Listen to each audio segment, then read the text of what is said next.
우선은 지금 저희 과정 이름이 영성학교인데 다른 앞으로 프로그램보다는 지금 우리 수업은 사실은 영성을 직접적으로 말을 하려고 그래요. 그러니까 주제가 영성이에요. 근데 영성을 어떤 통로로 접근할 것인가. 그러니까 인간은 모두가 다 영성을 가지고 있는데 이것을 어떻게 접근할 것인가 하는 통로를 지금 서양 철학을 잡은 거거든요. 그래서 서양 철학을 먼저 이야기를 하고 그걸 통해서 영성으로 들어가도록 그렇게 전략을 짰습니다. 네, 그러니까 그렇게 하시고 혹시 여러분들께서 영성을 무엇을 영성이라고 생각을 하시는지 조금 그냥 두서없이 아주 자연스럽게 손들지도 마시고 그냥 툭툭 그냥 말씀해 보시면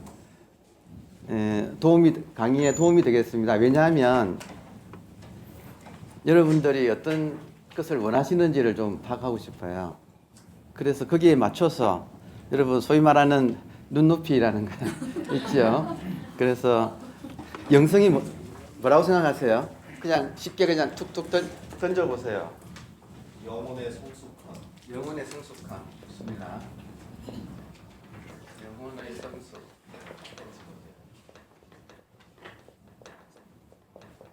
또요. 내 안의 신성성. 내 안의 신성. 편안한 마음. 편안한 마음.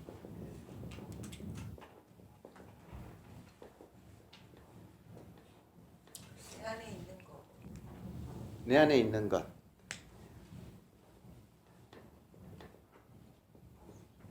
아니면 나에게 있는 것. 뭐 이렇게. 예. 나에게 있는 것. 예. 또요. 모르겠다. 그것도 맞죠? 저 천명이라고 하는 말. 천명. 하늘의 명이. 예. 또 있습니까? 인간의 본성. 뭐 수업할 거 없네요. 뭐. 안 나오네요.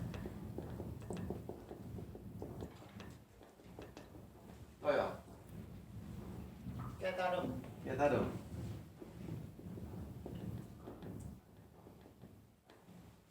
또 있습니까? 많이 나왔는데 좋은 말을. 깨어있어.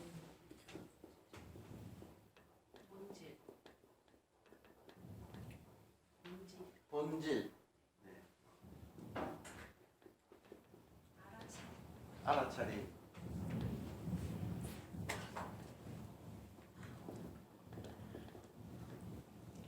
깨어있으면 알아차리면 거의 같은 거죠. 예. 또 있습니까? 지금 다 맞아요. 예, 다 맞아서 이 정도 되면 제가 어디에 맞춰서 말을 하면 되겠다는 감이 딱 오네요. 그러니까 일단 여러분들이 영성에 관심이 있으니까 영성학교에 입교하셨고, 그죠? 그리고 여러 가지 과목이 있는데 이 과목만은 바로 영성으로 들어갈 겁니다. 여러분도 궁금하시죠, 그죠? 과연 영성이 무엇인지 있다면 이 자리에도 있을 텐데 그렇지 않습니까? 이 자리에도 있을 텐데 과연 무엇일까? 여기 있거든요. 영성이 지금 이렇게 있거든요. 그러니까 이것이 무엇일까를 탐색을 해보겠습니다. 저는 항상 영성을 공부할 때마다 오지 여행 떠나는 기분이에요. 왜냐하면 지리적인 오지도 있지만 이제 지리적인 오지는 우리가 알다시피 에베레스트나 뭐 남극, 북극도 다 인간의 발에 의해서 밟혔지 않습니까? 근데 아직도 미지로 남아 있는 곳은 우리 마음속의 여기 있는 우리 마음속의 영성이라고 하는 그 지대는 쉽게 정복이 안 되는 그런 곳입니다. 그래서 한번 같이 정신적인 오지 여행을 떠나는 기분, 예, 그렇게 해서 들어가 볼까 합니다. 자, 그러면 우선 쉽게 하기 위해서 오늘은 그러니까 이번 학기에 다음 학기까지 가을 학기까지 총 4철학자를 볼 것으로 예상을 했고요. 이번 학기는 데카르트와 휴무에 대해서 공부를 하고 다음 학기는 칸트와 하이데거를 할 생각입니다. 자, 그러면 텍스트를 가지고 들어가도록 하겠습니다. 데카르트에게서 불이법을 배우다. 불이법이 영성이에요. 영성을 동양적으로 말할 때 불이법이라고 합니다. 불이라는 말은 둘이 아니다 그러죠. 그러니까 둘이 아닌 것을 둘이 아니다 말은 하나다는 말이죠, 그죠? 근데 하나다라고 할 때하고 둘이 아니다고 할 때의 차이점이 있습니다. 차이점은 둘이 아니다라고 하는 것은 우리들의 사고방식이 둘로 나누어서 보는 사고방식이 있다 이거죠. 그래서 둘로 나누어 보는 그것이 둘이 아니다라는 것이 불이법이라고 하는 이제 개념입니다. 이런 용어입니다. 그래서 데카르트를 통해서 이 세상 만물이 둘이 아닌 그런 법칙을 한번 공부를 해보자. 영성은 둘이 있을 수 없어요. 항상 영성은 하나뿐이에요. 그러니까 우리 인간은 많지만 영성은 항상 하나예요. 그래서 그 하나가 무엇인지를 알아보자. 이제 그런 내용입니다. 첫 번째, 근대 철학의 출발점. 데카르트를 먼저 어떤 사람인가 한번 보겠습니다. 데카르트는 근대 철학의 출발점이라고 불리는 철학자입니다. 몸이 허약한 학생이 있었다. 밤 11시에 잠이 들면 아침에도 꼭 11시까지 침대에 누워 있어야 했다. 이런 친구 있죠? 주변에 보면 몸이 좀 약했습니다. 그의 어머니는 그를 낳은 지 얼마 지나지 않아 폐렴으로 돌아가셨는데 그도 어머니를 닮아 병약했다. 다행히 살아남은 이 아기에게 부친은 중생 다시 태어나다. 중생이란 이름을 붙여주었다. 데카르트가 다시 태어난 사람이라는 뜻입니다. 그러니까 어릴 때 죽을 뻔한 거예요. 다행히 어머니는 죽었는데 아기는 살았어요. 그래서 중생했다. 중생은 일단 기독교 용어지요. 기독교에서 한번 태어난 뒤에 이런 신앙을 만나서 자기가 다시 태어난다 할 때 이걸 중생이라고 하죠. 체력이 약했던 이 아이는 후일 자신을 잘 감추는 사람이 잘 산다는 좌우명을 지니고 살게 된다. 데카르트는 몸이 약해서 이런 좀 번거로운 일을 싫어했어요. 힘이 딸리니까. 그래서 조용히 사색하기를 좋아하던 사람이었다. 자, 학교는 부친의 요청을 따라들었다. 아버지가 다행히 좀 부잣집이었어요. 그래서 아들이 약하니까 학교를 보내면서 얘는 아침마다 좀 늦게 일어나니까 그걸 좀 봐달라고 물론 이제 기부를 많이 하고 그렇게 해서 허락을 받았습니다. 오전 수업을 면제해 준 것이다. 해가 중천에 뜰 때까지 기숙사 방의 침대에 누워 한없이 공상에 잠길 수 있는 특권. 그는 주변 사물에 대해 호기심이 많은 영리한 학생이었고 특히 수학에 관심이 많았다. 방에는 환해진 아침 햇살이 가득했다. 되게 여러분 상상되시죠? 눈을 떴는데 아직 일어나지 않고 이불 속에서 민기적거리는 시간 있잖아요. 굉장히 좋은 시간인 거 아시겠죠? 거의 철학이 여기서 탄생합니다. 요렇게 한없이 릴렉스된 상태에서 깨달음도 이런 상태에서 깨달아져요. 모든 것이 자기를 묶고 있는 사슬이 다 풀렸을 때 깨달아지거든요. 깨달음의 원리가 지금 여기에 영성이란 무엇인가 할 때 깨달음이 거다라는 말도 지금 있지요, 그죠? 그러면 우리가 영성을 발견할 때 어떻게 발견하는가? 이치가 뭐냐면 우리의 선입견이 풀렸을 때 영성이 드러납니다. 그러니까 우리는 누구나 영성을 가지고 있는데 이 영성을 우리가 마음대로 쓰지 못하는 보고 싶을 때 보고 쓸 때 쓰면 얼마나 좋겠어요, 그죠? 근데 그렇게 못하는 이유는 내가 선입견이라고 하는 소위 말하는 심리학적으로 말하면 방어 기제가 있지 않습니까? 그걸 차고 있을 때는 자기 안에 들여다볼 수가 없게 돼요. 그러니까 깨달음의 원리는 내가 가지고 있는 선입견을 내려놓았을 때 깨닫습니다. 이 영성을 깨달은 사람들이 공통적으로 하는 소리는 뭐냐면 영성은 누구한테나 있다는 거예요. 누구한테나 있다는 거예요. 이게 기독교든 뭐 불교든 도교든 하여튼 모든 데서는 영성은 누구한테나 있다. 근데 우리가 지금 영성을 바로 눈앞에서 자각하지 못하고 있는 이유는 재밌게도 뭐냐면 내가 스스로 외면해서 내가 스스로 덩져서 그래서 내가 스스로 덩지는 그것을 이제 그냥 간단하게 제가 선입견이라고 말씀을 드렸어요. 그래서 지금 우리 주제가 영성을 우리 동양에서는 세밀하게 영성을 다루는 전통을 선불교라고도 합니다. 그래서 지금 이 전체 제목이 서양철학과 선불교거든요. 선불교에서는 이런 말이 있어요.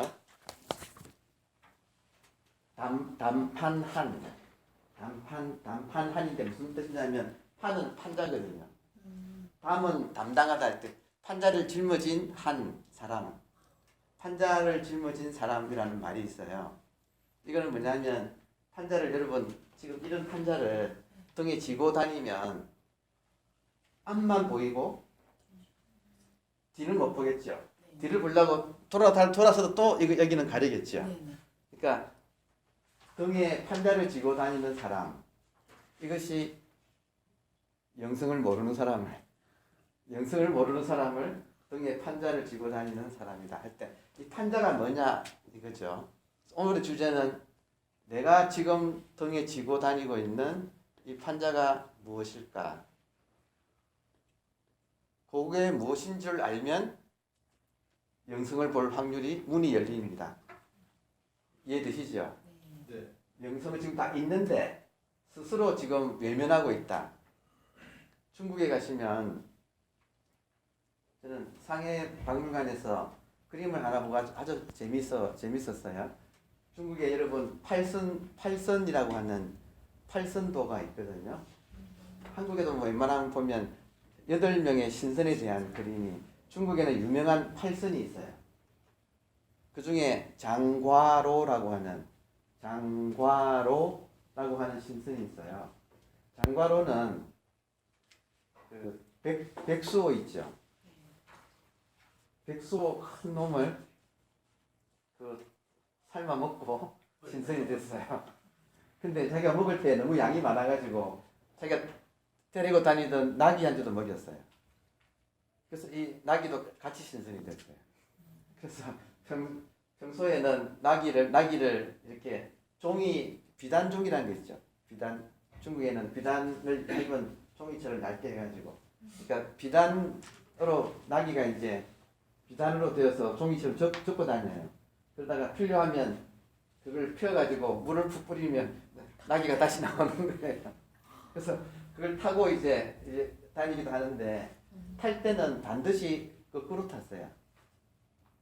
장과로라고 하는 신선은 나귀를 탈 때 반드시 거꾸로 타고 다녔어요. 그래서 사람들이 저 사람은 왜 말을 거꾸로 타고 다니나 하고 다들 궁금해했어요. 그래서 그 장과로를 그린 그림에는 옆에는 이렇게 시가 적혀 있는데, 장과로가 나귀를 거꾸로 타고 다닌 이유는 사람마다 자기 뒤를 보게 하려고. 이렇게 시가 적혀 있어요. 그러니까 지금 우리가 영성학교인데 여러분들이 영성학교를 지금 찾아오신 이유는 영성이 궁금해서 오신 거라고 할 수 있잖아요. 그죠? 그럼 영성이 우리가 왜 못 보는가? 뒤에 있어서. 뒤에 있다는 말은 무슨 말이냐면 자기한테 있어서라는 뜻입니다. 근데 우리는 이걸 뒤라고 느끼는 이유는 우리의 의식은 항상 의식이 나오는 고향에서 항상 의식은 밖으로 보는 거예요. 의식은 항상 주관으로부터 객관을 향해서 방향성을 가지고 있어요. 이게 오래돼 가지고 일종의 의식의 흐름이 형성되어 있어요. 그러니까 스트림 오브 컨셔스니스가 항상 우리한테는 지금 흐르고 있어서 안에서 밖으로만 보고 살았어요. 그래서 자기를 볼 기회는 거의 없었습니다. 지금 여러분 답은 다 아시거든요. 여기 내 안에 있는 것. 그죠? 그렇잖아요? 그리고 모르겠다도 답이에요. 왜냐하면 의식은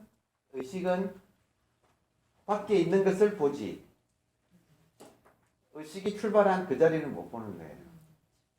그러니까 이거는 눈이 눈을 못 본다고 하는 것 같아요. 그래서 항상 우리는 이 의식을 밖으로만 써왔기 때문에 이 동양의 전통에는 이 의식을 돌려서 의식이 나온 곳으로 돌아가자. 이거를 이제 화두에서는 만법귀일이라고 불러요. 모든 것이 밖에 있는데 그것이 그것을 사실은 객관이 존재하려면 주관이 있어야만 존재합니다. 맞습니까? 그죠? 그래서 모든 객관을 존재케 해주는 근거인 그 주관이 무엇인가? 이것이 이제 화두라는 거예요. 그래서 지금 포인트는 지금 우리는 자기도 모르게 등에 판자를 쥐고 다니면서 이 세상의 밖에만 보지 이 안은 볼 줄 모르는 상황에 있다. 그래서 성숙한 인간이 여기도 영혼에 성숙했잖아요. 영혼이 성숙하려면 밖으로만 보던 그것은 우리가 잘해요. 이미 잘해요. 그래서 흔히 육안이라는 말하고 심안이란 말이 있죠. 밖을 보는 눈이 육안이에요. 근데 지금 우리한테는 심안이 있는데 그동안에 안 써봐가지고 심안이 있는데 안 써서 개발이 안 되어 있어요. 그래서 지금 영성학교는 심안을 개발하는 거예요. 근데 심안을 개발하는 법은 우리한테는 이미 굉장히 익숙해 있어요. 전 세계에서 제 생각에는 전 세계에서 한국인이 가장 유리해요. 심안을 떠는 데 있어서는. 왜냐하면 우리 모두는 심청전을 너무 잘 알고 있어요. 하고 많은 성 중에서 왜 심각했어요? 하고 많은 성 중에서 왜 심가이며 또 그 청이라는 이름이 그 심청 어머니가 곽씨 부인이라 그러거든요. 그 심청가 판소리 들어보면 곽씨 부인이 산탈이 나서 일주일 만에 죽는데 죽을 때 기가 막힌 거예요. 자기가 삭바느질 해가지고 눈 못 보는 신봉사를 심학규를 이제 뒷바라지 했는데 늙음하게 애가 나오는데 자기가 죽으면 그러니까 신봉사는 애가 친척이 없어요. 자기가 바느질로 해서 잘 이렇게 모셨는데 가장을 잘 모셨는데 자기가 죽으면 이 천에 친척이 없는 이 신봉사가 핏덩이를 안고 이 빌어먹으면서 다닐 생각을 해보니까 눈앞이 깜깜하지요. 곽세봉이 죽으면서 유언을 하기를 신봉사한테 이 아기 이름을 청이라고 해달라고. 이 청자는 눈망울청이라고. 눈망울청이에요. 심청이 눈망울청이라서 심은 마음이고 청은 눈망울이니까 심청이라는 것은 마음의 눈이라는 거예요. 그래서 그 심청이 아버지의 눈이 되게 얘 이름을 눈망울이라고 해서 얘가 아버지 눈이 되게 하면 좋겠다고요. 그래서 아버지 눈을 뜨게 하잖아요. 그 이야기지 않습니까? 그러니까 철저하게 심청전은 영성을 눈뜨는 이야기예요. 그리고 영성을 눈뜨려면 심청처럼 인당수를 빠져야 돼요. 인당수가 어디냐면 여러분의 가슴이에요. 여러분의 가슴 속이 죄송하지만 대부분의 우리 현대인들의 가슴 속은 인당수처럼 시커멓고 불살이 세고 차갑고 그걸 아는 채 그렇게 차가운 바닷물을 가슴에 안고 살고 있으니까 지금 우리들의 마음이 편치 않아서 영성학교를 찾아보게. 이건 취입니다. 심청가 얘기는 나중에 또 틈이 나면 그래서 한번 이렇게 이 마음의 눈이 한번 떠지면 모든 문학과 영화, 음악, 미술은 전부 영성을 눈뜨는 이야기예요. 그리고 영성을 눈뜨는 주제를 가지고 해야지 고전이 됩니다. 그러니까 영성을 주제로 삼지 않으면 신변잡기에 그치고요. 자기의 그냥 이야기일 뿐이고 자기 안에 있는 영성을 다루면 모든 사람은 영성을 갈구하기 때문에 그러니까 영성이 우리들의 참나인 거죠. 그러니까 자기의 참나를 온전하게 지금 드러내지 못하고 살기 때문에 모든 사람이 그걸 갈구하기 때문에 그 주제를 다루면 그 작품은 모든 사람한테 감동을 주게 되어 있어요. 그리고 고전이라고 하는 작품들은 그 고전을 대할 때 자기도 모르게 우리들의 정신적인 키가 훌쩍 커지는 작품이 고전이거든요. 그래서 지금 사실은 마음치유학교에서 영성을 다루는 일은 너무나 소중한 일이고 지금은 바야흐로 이제 영성의 시대가 열리고 있고 이 시대에는 한국인이 굉장히 유리하다. 예. 우리에게는 영성이 너무나 친숙한 주제입니다. 자, 그래서 지금 또 데카르트로 돌아가서 데카르트가 반면 교사예요. 예, 거울이에요. 우리를 비춰볼 수 있는. 예.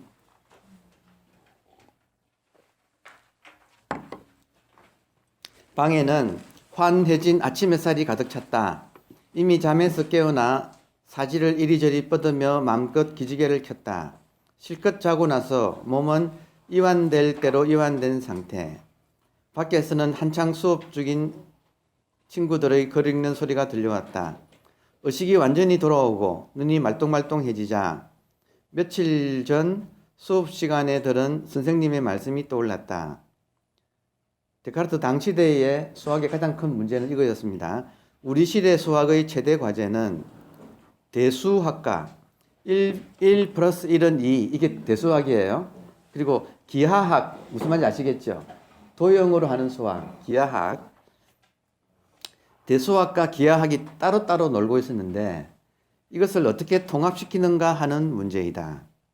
즉 수학의 가장 중요한 두 요소인 숫자와 도형을 서로 연결시키는 방법을 찾아내기 위해 모두 골몰하고 있는 것이다. 자, 이런 말을 수업 시간에 들었는데 이 데카르트가 이제 이완된 상태에서는 우리 의식이 무장해제가 되는 거예요. 그죠? 무장해제가 여러분 아이디어가 화장실이나 목욕탕이나 뭐 침대에서 잘 떠오르잖아요. 그 모든 영감은 그때 떠오르잖아요. 그게 우리 의식이 느슨해진 상태거든요. 근데 그때 벌레 한 마리가 천장에서 기어가고 있었다. 명료한 의식은 자연스럽게 천장에 붙은 벌레의 기하학적 위치를 대수학적으로 표현할 수 없을까 하고 물었다. 순간 직관의 불꽃이 튀었다. 천장의 두 변을 X축과 Y축으로 삼고 각 변에서 떨어진 거리를 재면 벌레의 위치를 수식으로 표현할 수 있겠다. 지금 우리는 이거 하죠, 그죠? 이렇게 그리고 y 이꼬르 뭐 ax 해가 이렇게 하지 않습니까? 그리고 변을 하나만 더 하면 x, y 이 축 하나만 더 넣으면 입체가 되지 않습니까? 지금 우리한테는 그냥 하는데 이걸 누가 발견했느냐? 데카르트가 발견했다 이거죠. 그는 좌표를 발견한 것이다. 이로써 대수학과 기하학이 융합된 대수기하학이 탄생하게 된다. 방정식을 좌표상의 그래프로 그려낼 수 있게 된 것이다. 천장에 벌레가 기어간 그 기숙사는 예수회에서 운영하던 예수회는 가톨릭 교단이죠. 우리 서강대학교도 예수회가 세운 대학입니다. 라플레슈 학교였고 그 학생은 프랑스 출신의 철학자 데카르트 1596년에서 1650년 사이에 태어났습니다. 그는 커서 수학에서 좌표를 발견하는 것보다 더 큰 일을 철학에서 이룩하게 된다. 중세에서 근대로 넘어오는 패러다임 축의 이동을 실현하는 것이다. 그러니까 모든 그 사람은 시대적인 소명이 있어요. 그래서 데카르트는 중세가 끝나고 근대가 시작될 때 근대의 기반을 마련하는 것이 데카르트라는 이제 천재를 시대가 이제 쓴 거죠. 그런 인재를. 근대 정신은 자기 실현의 매체로 이 영민한 데카르트를 선택하여 자신을 구현하고 근대 정신이 자기를 구현하고 마침내 세상을 바꿨다. 과거 1000년 이상 서구인을 지배하던 신중심의 세계관을 마감하고, 자, 이게 우리가 세상을 볼 때 거인들의 싸움이라는 게 있어요. 거인들의 싸움은 이 세상을 해석하는 가치관을 무엇으로 삼을까? 다시 말해서 세상의 중심에다가 어떤 이념을 세울까? 이것의 전쟁이에요. 지금도 벌어지고 있어요. 지금은 영미 철학자들하고 프랑스, 독일 대륙 철학자들하고 치열하게, 이 순간에도 치열하게 어느 쪽의 사고방식으로 이 세계를 전개시킬 것인가, 이 세계에 대한 해석을 전개시킬 것인가. 왜냐하면 그것을 잡으면 전 세계를 정신적으로 정복하게 되는 거예요. 지금 우리는 우리 선조들 정조 할아버지 정도만 올라가면 옷 우리랑 지금 다른 거 아시겠습니까? 교육받은 거, 사서상경 교육받은 거 맞죠? 그분들이 쓰는 언어는 지금 우리랑 상당히 달라요. 지금 제가 드리는 모든 말들은 사실은 영어를 19세기에 일본인들이 번역해 놓은, 지금 번역, 자유, 평등, 지금 이런 온갖 용어들은 거의 영어예요. 영어를 번역한 것을 쓰고 있는 거예요. 우리가 받은 교육은 알다시피 국산사자, 은미실령의 영어, 수학 해가지고 이렇게 첨가되어 왔지 않습니까? 이 교육 체계는 전적으로 서양의 교육 체계예요. 그러니까 지금 우리가 입고 있는 옷이나 우리가 쓰는 언어나 사고방식이나 교육이나 이것이 다 서양적인 것으로 바뀌어 있어요. 그 이유는 이 세계의 중심에 서양의 철학자들이 이것이 제일 좋다라고 하는 가치관을 세워놓고 그것을 우리가 가서 배워가지고 쓰고 있는 거예요. 그러니까 지금 그런 입장이기 때문에, 자, 여러분 영성이 궁금하시죠? 그죠? 영성을 가리고 있는 것을 알아야 됩니다.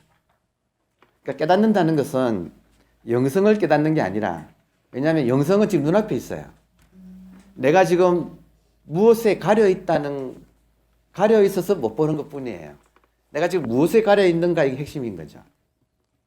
그런데 이것이 나 혼자만의 문제가 아니고 전 세계적으로 공통적으로 사람들이 어떤 선입견을 지니고 살고 있어요. 근데 그 선입견이, 문제는 그 선입견이 영성과는 서로 방향성이 반대라는 데 문제가 있는 거예요.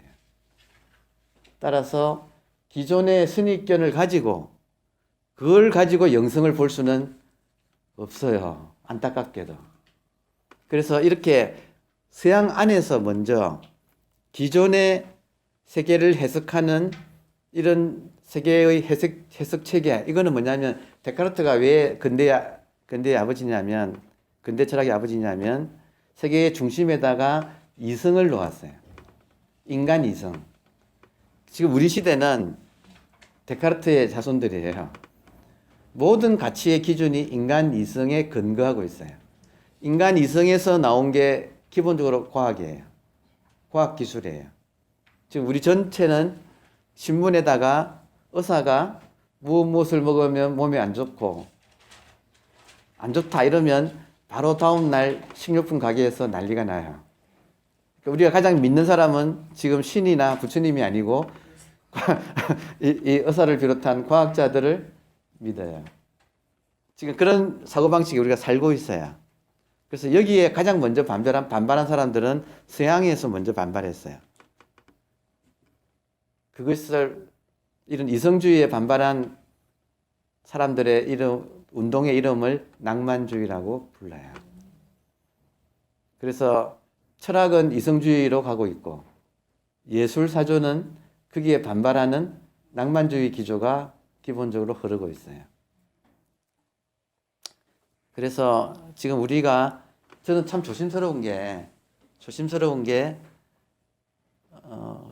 저를 돌아보면 저도 어지간히 영성이 궁금했던 사람이거든요. 저는 아주 궁금했어요. 저희 간단하게 말씀드리면 저의 직업은 그동안에 제가 스페인에서 마드리드 대학에서 박사학위를 받고 귀국해서 취직해서 20년을 근무했던 곳이 정확하게 지금 마음치유학교 같은 고전학교였어요. 인문고전학교에 20년을 지금 우리 교환생님처럼 저런 역할을 이거 프로그램을 짜고 교수님을 초청하고 또 수강생 모집해서 진행하는 일을 20년을 했어요. 그 중에서 그러니까 저는 제 시대에서는 가장 이런 교육을 이런 철학사상 교육을 많이 받은 아마 제가 그 최고로 많이 받은 사람 중에 한 명이 아닐까. 이걸 뭐라고 하냐면 김영창이라 그래요. 김영창은 괴로워요. 알기는 다 아는데 배웠던 그대로 생활은 안 돼요. 이 지행합일이 안 된다는 건 굉장히 양심에 가책을 줘요. 그래서 어떻게 하면 배운 거하고 실제 나의 삶이 하나가 될 수 있을까? 그 방법을 찾아서 보니까 영성이더라고요. 내가 영성을 깨달아야만이 영성과 친해져서 내 안에 있는 영성이 밝아져야만이 이 문제가 해결이 되더라 이거죠. 그래서 이제 그 길을 찾아서 지금은 한국 가나선 연구소라고 하는 곳에 제가 한 10년 전에 이제 옮겨서 가나선 연구소에서 소위 말하는 선이라고 하는 것이 어떤 건지를 연구하고 있거든요. 그런 제가 그런 입장인데, 근데 이제 이런 영성을 찾아서 공부를 이렇게 하면 할수록 무엇이 문제였던가 하는 것이 드러나는데요. 제가 그동안에 굉장히 목마른 것은 이제 영성에 대한 목마름이었고, 그리고 그렇게 노력했는데도 영성을 발견하지 못한 이유가 있었어요. 근데 그 이유를 지금 여러분들한테 말씀드리기가 굉장히 조심스럽습니다. 그 조심스러운 이유는 저 자신이 문제였던 거죠. 그러니까 말하자면 이 세상을 보는 저의 세계관이 영성을 막고 있었어요. 근데 문제는 제가 얼마나 고집스러운 사람이었느냐 하면 죽어도 그 세계관으로 영성을 보려고 했어요. 그러니까 이 영성은 딱 한마디로 딱 말하면 영성을 제가 일단 뿌리법이라고 둘이 아닌 진리라고 말씀을 드렸지 않습니까? 이것을 가로막는 가장 큰 방해는 이분법이에요. 지금 제 말 맞죠, 그죠? 그러니까 불이법이 영성인데 둘이 없는 것이 영성인데 그것을 못 보게 딱 막는 것은 이분법적인 사고방식이 그걸 못 보게 하는 거예요. 근데 죽으라고 제가 교육받은 모든 체계는 이분법 세계 안에서 구성되어 있었기 때문에 이분법 세계 안에서 영성을 보려고 하니까 자체가 모순 아닙니까? 제가 지금 무슨 이야기하고 있어요. 이 말씀 드리는 것은 대단히 조심스럽지만 제가 그랬던 것처럼 많은 사람들이 이분법적인 태도로 불이법을 보려고 하고 있다. 그래가지고는 절대로 못 본다. 그래서 자기 잘못을 깨닫는 게 깨달음입니다. 그것만 놓으면 바로 눈앞에 쫙 펼쳐져요. 죽도 못 넣는 이유는 근데 우리는 그게 나의 거의 모든 것이에요. 이런 이분법적인 세계관이 나의 모든 것이에요. 지금까지 내가 가지고 살아왔던 가치관, 인생관, 인간관, 뭐 우주관 이것이 전부 다 이분법적으로 형성되어 있고 학교에서도 그렇게 배웠어요. 심지어 부모님으로부터도 그런 식으로 항상 비교당하면서 엄친아들하고 비교당하면서 살아온 항상 이렇게 나누어 놓고 비교당하고 가치 판단하고 선택하고 한쪽은 좋은 거 가지고 나쁜 거라서 나쁜 건 하지 말고 좋은 거는 해라는 교육 체계를 수십 년을 살아와가지고 이 체계 안에서는 불이법의 영성을 볼 수가 없습니다. 그래서 직감적으로 그 사실을 알고 반란 일으킨 것이 낭만주의라는 그래서 어마어마한 이 인간 열정의 폭발이거든요. 그래서 이제 그런 문제를 우리가 다뤄갈 텐데 제가 아주 조심스럽게 운을 조금씩 뗄 거예요. 한꺼번에 못 떼요. 한꺼번에 떼면 여러분들이 여기 안 오세요. 됐고 나는 내가 생각하는 이 방식대로 세상을 볼 거야. 이거를 가지고 있거든요. 그러니까 제가 지금 아무리 말을 해도 여러분들이 가지고 있는 이 잣대를 가지고 거기에 맞으면 저 강사 말 잘한다 그러고 거기에 안 맞으면 좀 오늘 이상한 사람 와가지고 이상한 소리 한다고 이렇게 되는 거예요. 그러니까 제가 한꺼번에 말씀을 못 드리고 조금씩 이렇게 같이 나누어갈 생각입니다. 그 점을 좀 여러분들이 이해해 주세요. 근데 무슨 말인가 대충 감은 잡히시죠? 예.